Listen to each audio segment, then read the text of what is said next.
নবীজি সাল্লাল্লাহু আলাইহি সাল্লাম সতর্ক করছেন, ও আমার উম্মত, তোমার জিহাদের কোনো যদি অনুশোচনা, জিহাদের কোনো প্রেরণা তোমার ভিতরে না থাকে, এই অবস্থায় তোমার মৃত্যু হয়ে যায়, তবে তোমার মৃত্যুটা মুনাফিকে মৃত্যু হবে। আল্লাহর রাস্তায় এক সকাল এক বিকাল জিহাদের ময়দানে অবস্থান করা, কাফের মুশরিকদেরকে প্রতিহত করার জন্য এক সকাল এক বিকাল ব্যয় করা, দুনিয়া এবং দুনিয়ার মধ্যে যা কিছু আছে তার থেকে হাজার গুণ উত্তম। আজ গাজায় ফিলিস্তিন মুসলমানদের উপরে ওই ইহুদি বাহিনী, ইসরায়েল বাহিনী আবারও তারা আক্রমণ করছে।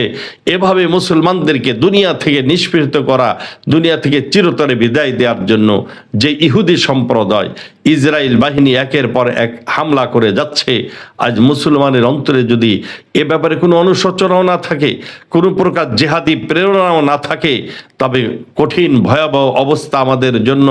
নবীজি সাল্লাল্লাহু আলাইহি সাল্লাম সতর্ক করছেন, ও আমার উম্মত, তোমার জেহাদের কোনো যদি অনুশোচনা, জেহাদের কোনো প্রেরণা তোমার ভিতরে না থাকে, এই অবস্থায় তোমার মৃত্যু হয়ে যায়, তবে তোমার মৃত্যুটা মুনাফিকে মৃত্যু হবে।